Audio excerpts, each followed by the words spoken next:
Okay, welcome to Contento Custom Guitars. We're a nerdy-ass luthier, that's me, documents his building and guitar repairs going on.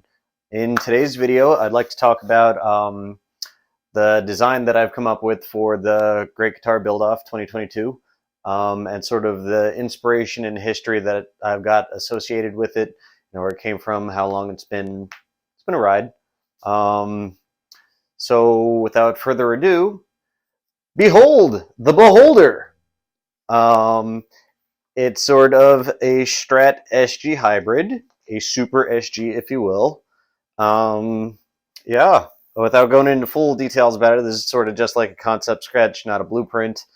We've had a bunch of different cool things going on it, and it's many iterations, and it's before settling on this final version here. I'll get into the specs a little bit later into the video.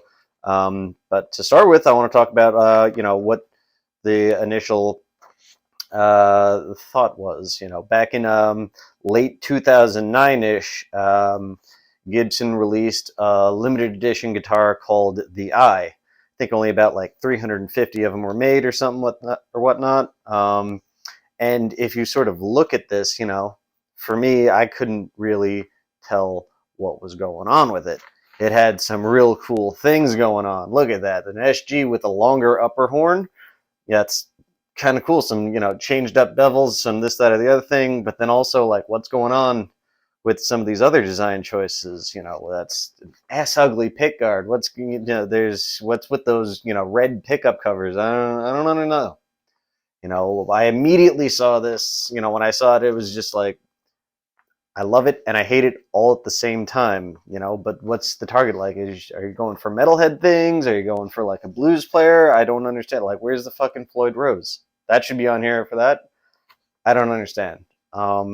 Anyways, if you want to learn more about this, go check out Trogley's Guitar Show.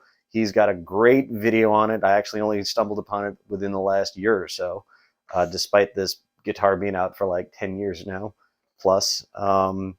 But anyways, yeah, check it out. It's cool. And within that video, you actually see him reference this Mark I design that I'm calling it, because it's been around for that long.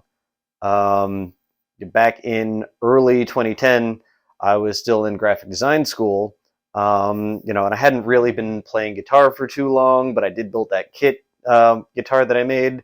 But I didn't think luthiery was going to be my thing. I thought my future lied in digital art.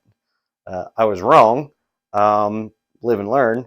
But at the time, I was in an intro to Adobe Illustrator class, and we had an assignment to just sort of get accustomed to the program. We would just go in, find some pictures online, trace them with the pen tool, and make like an illustration out of it. Being into guitars, and having this on my radar, I was just like, well, this is cool, but let's make it different. How would I do it if I was going to order it from the custom shop or something? I went and photoshopped in a little mosaic collage and whatnot, and so then went around and traced it and did my thing. So this whole guitar exists solely because I had a school project, and that's it. And my whole mentality behind it was just like, how do I make this more visually appealing, with all the problems that I had with the original design. And it's just what works for me personally, and what would I think would just be better, like having a little bit of experience as a player, but also just knowing that my aesthetic. How would I make this guitar more me? This Gibson Eye nonsense. So I mean, take a look at what I went in and did. Like, I was not a fan of that symmetrical pickguard on an asymmetrical body. Like having that extended upper horn there was just, and then mixed with that pickguard there, just didn't look right. Why do you need all of that pickguard covering the body? Who's actually picking there? What function does that do? Just visually, it looks bad, and serves no purpose. It serves no point. Even if you're looking on an actual 70s SG with a batwing pickguard, that's still also asymmetrical. It's not fully thing. The SG itself is subtly asymmetrical with a slightly larger front top horn there. Just that didn't make sense to me. So anyways, I'm going in there, I'm playing around with the line, I'm learning the tools, pen tool and whatnot, I'm finding it. I'm trying to come up with something cool, and I'm just like, well, if it's sort of got a Strat thing going on, maybe just let's take a little other Fender inspiration, and let's make this pickguard look a little bit more like a Jazzmaster pickguard. It's got like a nice flowing curve to it. It's got some wave action going on. The way your eye moves across the body, it just feels more balanced, and you have more actual body left there. And if you were gonna, have like a die or a burst or something on there, like it actually shows it off. Some of the grain of the wood instead of just slapping a cover completely all over it. And similarly on that, going up to the headstock, I changed that because normal Gibson headstock is iconic and whatnot, but it just doesn't match the body and it doesn't match the pickguard. You need to have that sort of, if you're going to have that Strat style influence there, then it just makes sense to see that curve flow into like a 6-align headstock. And I tried a couple other different headstock designs on there, like an Explorer, and I even tried like a non-reverse to try and keep it like Gibson-ish. But honestly, like the Epiphone Wilshire Batwing pickguard or headstock is just gorgeous in my opinion for anything, and it also fits sort of the style that I think that they were going for. It's Batwing, it's metal and all that other nonsense, and it also sort of like references back to that Batwing pickguard there. But overall, just having that straight string pull and all of that other, cool little outline there, it just seems more balanced, and it's just got, just a striking overall outline for the entire thing, and it just matches. Similarly with the split diamond inlays, like, normal dots are kind of boring, block inlays are kind of boring, trapeze inlays are more Gibson, but also, again, all of those things have that sort of symmetry there. And even though the split diamonds have a certain symmetry to them, like having that angle in the thing in the center, it sort of just follows nicely, and it just sort of moves along in the same direction of your eye. And having that unbound fretboard there, like if there's no binding on the body and there's no binding on the headstock, having binding just on the fretboard just doesn't seem to really make sense to me. That's just personal preference. I just don't like the way it feels in my hand if I was going to make one. But I mean, at that point in time, 2010, I wasn't thinking about making this a real thing. I was just like, what looks cool? Oh, a bound fretboard would distract from everything else. Speaking of distraction, I did choose a really gaudy font for all of that, but young, dumb, was in art school. You're in school to learn things for a reason, and that was one of those things that I learned that, like, hey, this doesn't work.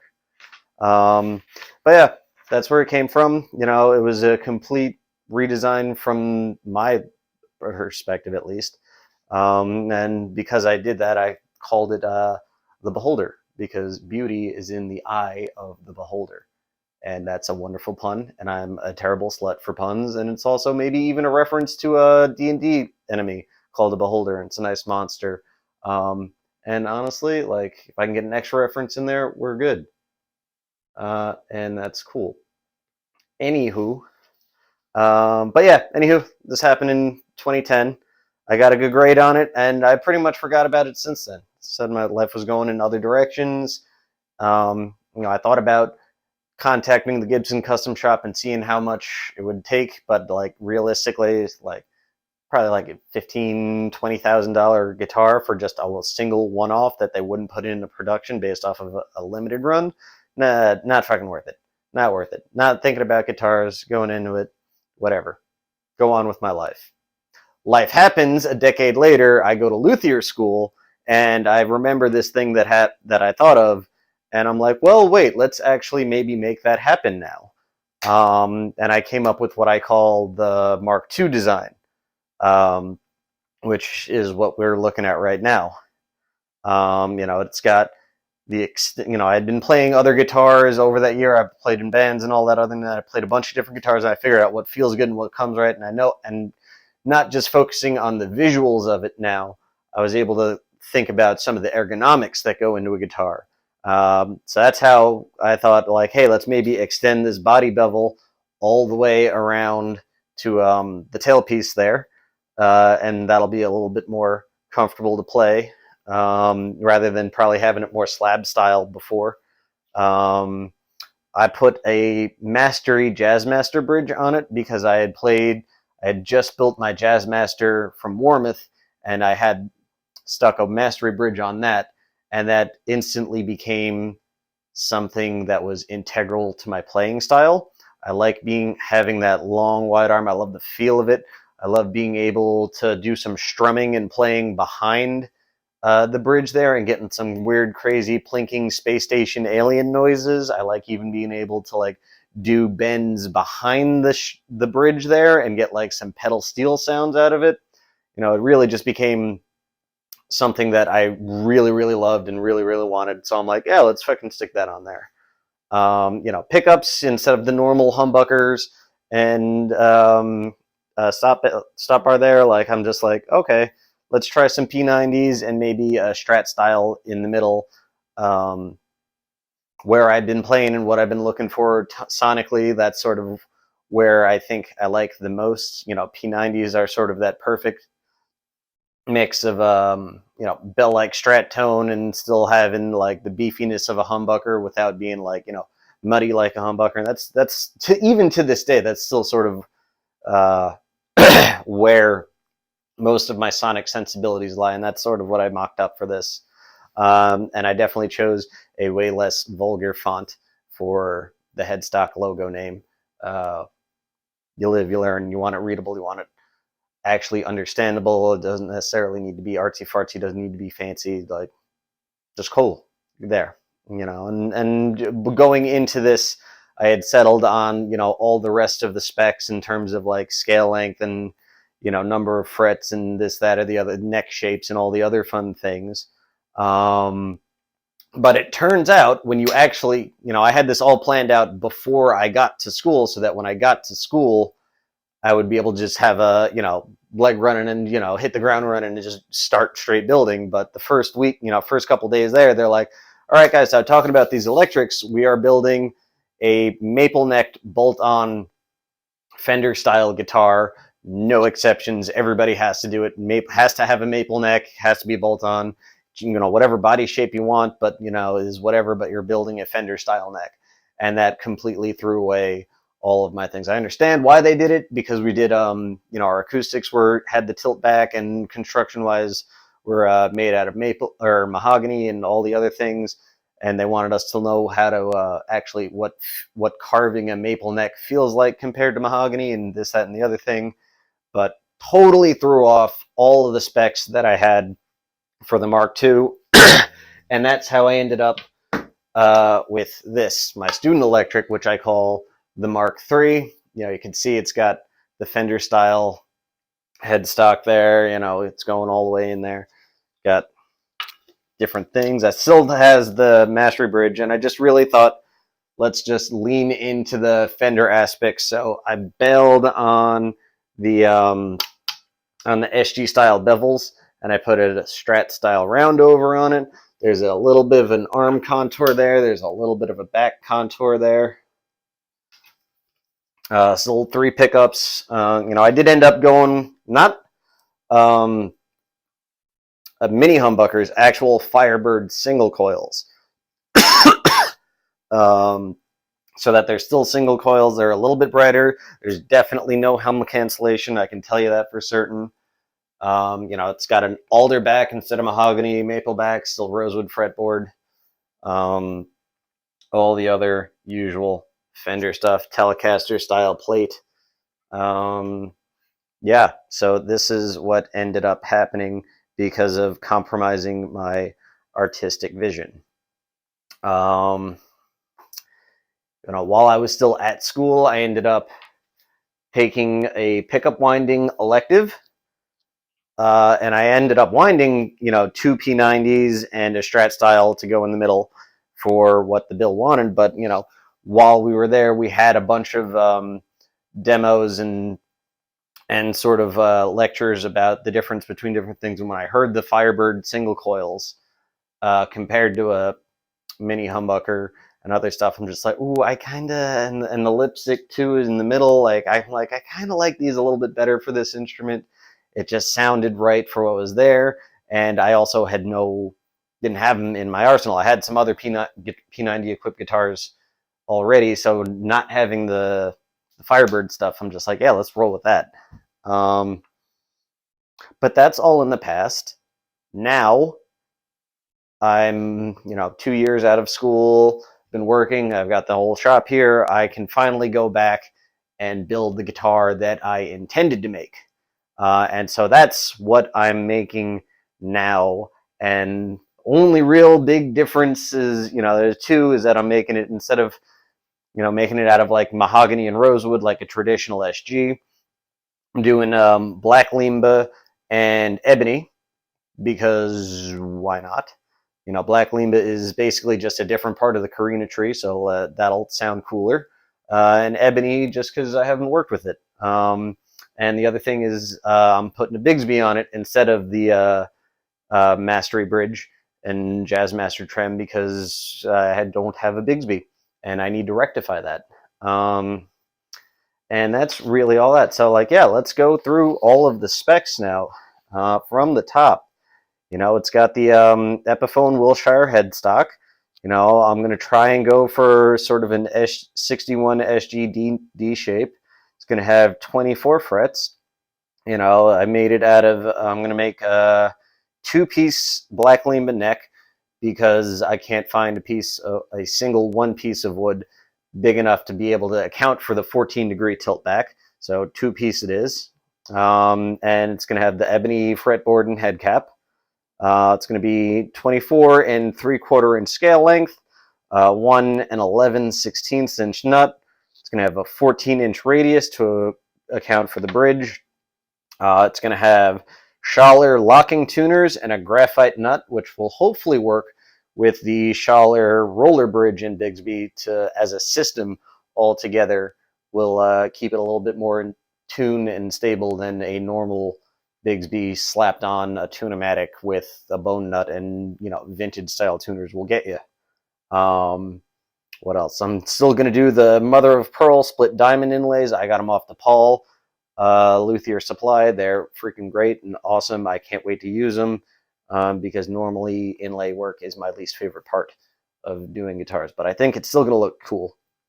As for the body, we're going with that elongated SG style. It's going to have that Strat upper horn. It's based off the Gibson I, but a little different, couple extra bevels, smooth it out here and there. I think it's going to be nice. Also made of, black limba. I'm thinking I'm going to do a proper Anline red dye with the nitro top coat. I'm not sure if I'm going to wipe that on or spray it on. I don't really have a setup for spraying yet, but I might invest in it come time, or I might just do the wipe on. I'm not sure. As for the dimensions of the body, for those interested, it's about 13 inches wide at at its widest part of the body. At the base of the body, it's about 11 inches wide at the horns, and the waist is about 8 3/8 wide. I'm probably gonna make it 1.5 inches thick, like an SG, compared to 1 3/4 inches like a normal other thing. The whole point of this, it's SG-like, want it to be like that. But on the other hand, it might not be worth it to make it that thin. I don't know if I want to stick other bridges on here. Having it thicker like that might be nicer. If I wanted to make a route for a cavity for a trem, having it thicker would probably be better. I'm still on the fence about that. That upper horn extends all the way up to the 15th fret, and the lower horn goes up to the 19th fret. It's going to have a 20th fret body joint, and I'm kind of basing the tenon on, which is something that I haven't done before, a 58V tenon instead of a normal SG tenon. SGs have that really short, shallow tenon, and they're really prone to having the neck snap off. I don't want that. A 58V has that tenon extend way deeper into the body, and especially since this has that much larger, longer headstock there, I don't want it to snap off and get caught on anything and break, and especially even going back to having the thicker body, because that headstock is longer, it's going to throw the balance off. Might keep it thicker so that, you don't have that SG neck dive that they're known for, but hopefully we can avoid that. Going to do the P90 Strat P90 thing, because I made those pickups in class and I haven't put them in anything. I didn't have anything to put them into, so they're finally going to have a home and I get to hear what they sound like. That's going to be awesome. Going to do the Bigsby B5 vibrato with the Schaller roller bridge. I think I have some black pickup covers and I think I'm going to paint them chrome just because I think that's going to look cool with all the other stuff. Got some black top hat knobs that are gonna go on there. I'll put some strap locks on it. I'll probably have a football shaped output jack on the end there, and I'm probably gonna go with a black 3-ply pick guard there. What else do I have to say about this? I'm really excited for it. I've never made a set neck tenon and pocket before. I've only done bolt-ons, so this is going to be fun. I've never worked with a Bigsby before. It's going to be cool, and I've never created a pick guard. You'll notice on my student instrument, it's only got the Tele style pick control plate because they really wanted to show off the crazy top woods that they put on that. So I'm excited to figure out how pick guards work. And that's really about it to talk about what I'm doing here. I will say I'm already formulating a Mark IV where I really lay into the whole metal, make things a little pointier, a little sharper, and I'll probably do a proper full HSH. I'll stick a Floyd Rose on it, even though I hate Floyd Roses, and I'll just really make it a proper, super SG, super strat SG. I might even do, just ballpark and might do like a 25 1/4 inch scale length, really split the difference between Gibson and Fender type stuff. I'll do like a rosewood fretboard, a maple neck, mahogany body, ash top, really get it all in there. The Floyd Rose, I'll do some coil splits, maybe mess with like one of those freeway toggles, get some crazy pickup stuff going on in there. I might do like the Epiphone Prophecy inlays. Like, I don't know. It's all in there, but I mean, that's way further down the line. It's the next evolution of what I think this design has in store. But that's way further down the road. I still got to build the Mark 2.5, this thing first.